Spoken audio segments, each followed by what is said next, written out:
Hey everybody, Aaron Bishop here with the Bishop's Blurb.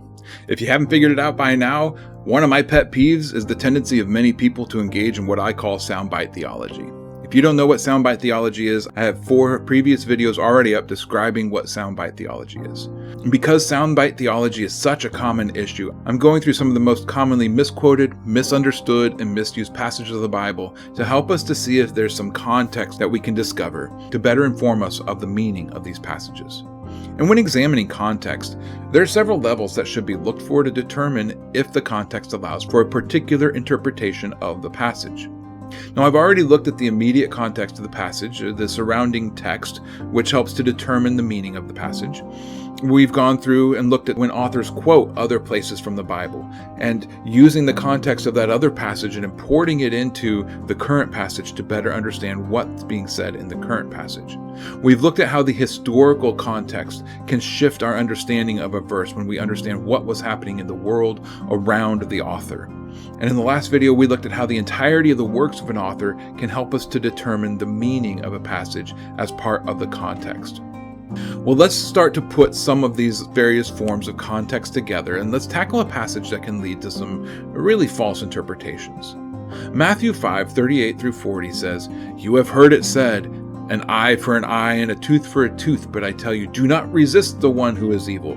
But if one slaps you on the right cheek, turn to him the other also. And if one would sue you and take your tunic, let him have your cloak as well."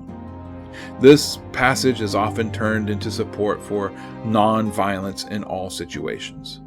Just allow anyone to mistreat you because eye for an eye is simply a false premise, is the way that they understand this passage.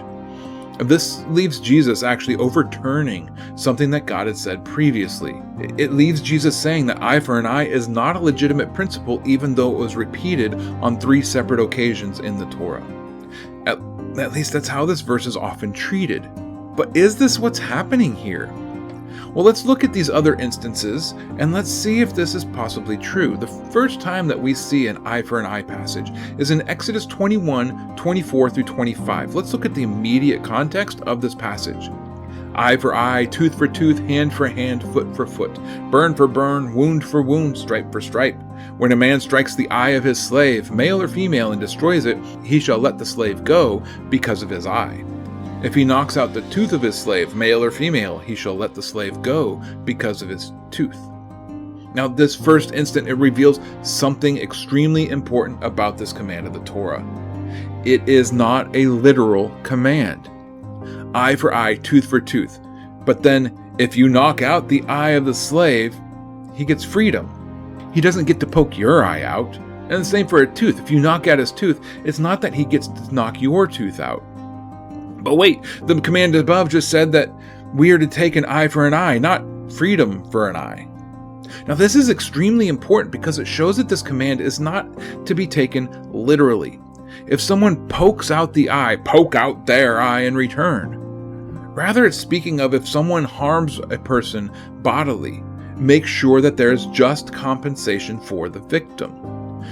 This realization alone can help us to break free into understanding what the Bible is getting at in quotes such as, "An eye for an eye leaves the whole world blind." It's not a literal command. Just compensation for victims of violence, whether purposeful or accidental, is a cause that I would suspect most people would support. The next time that this passage comes up is in Leviticus 24:19 through 22. "If anyone injures his neighbor, as he has done, it shall be done to him. Fracture for fracture, eye for eye, tooth for tooth, whatever injury he has given the person shall be given to him. Whoever kills an animal shall make it good, and whoever kills a person shall be put to death. You shall have the same rule for the sojourner and the native, for I am the Lord your God." Again, it would seem like this is speaking of literally doing to the offender what happened to the victim. But as we've already seen in Exodus, this cannot be the case because the quote in Exodus makes it extremely clear that it's not a literal command. If this passage in Leviticus isn't about stabbing out eyes and knocking out teeth, then what is it about? It's about equity and judgment no matter who the person is. It's about equal weights and measures, so to speak. No matter who the offender is, whether they're native born, whether they're a foreigner, makes no difference. Judgment should fit the crime regardless of who the offender is. The final time this command is made is in Deuteronomy 19:18 through 21. The judges shall inquire diligently, and if a witness is false witness and has accused his brother falsely, then you shall do to him as he has meant to do to his brother. So you shall purge evil from your midst, and the rest shall hear and fear and never again commit any such evil among you. Your eye shall not pity. It shall be life for life, eye for eye, tooth for tooth, and hand for hand, foot for foot. Again, we find this command placed in the context of legal justice. This time in the case of a malicious witness.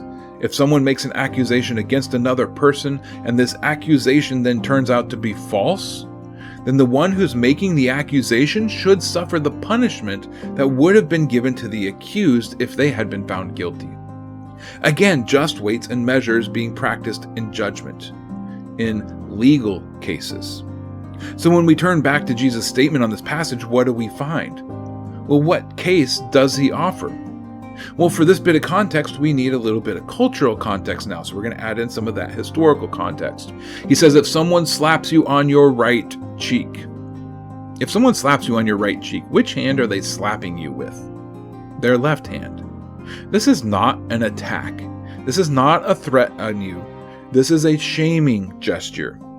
You see, in the ancient Near East, the left hand was the hand of shame. It was the hand that was used when using the toilet or when doing any sort of dirty task.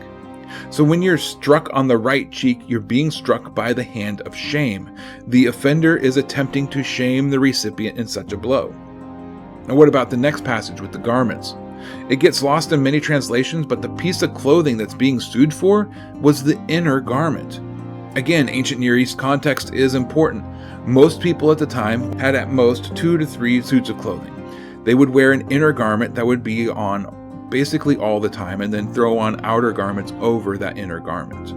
The inner garment was the garment that people would sleep in. It was their blanket. They would sleep in that, pull off their outer garment, and use it as a blanket.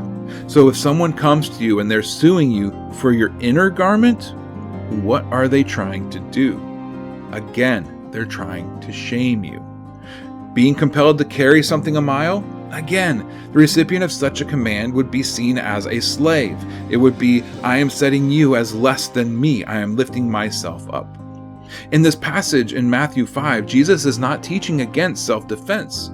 Instead, he's teaching against vengeance, against continuing cycles of shame that were common in that day. This command, eye for eye, was being removed from the realm of legal justice and being put into the realm of public shaming by the teachers of the day. And Jesus was teaching against that attitude.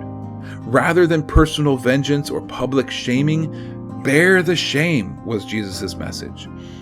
He's saying when you're called names, when you're reviled, bless, compliment. When you're embarrassed, laugh. In doing this, you'll disarm your enemy. And as Proverbs says, you can heap burning coals upon his head.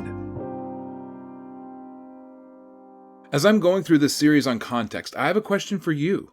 Do you have a passage that you hear others constantly taking out of context that you would like me to cover? If so, just drop a reference to the passage or verse in the comments below, and I'll look into making a video for you.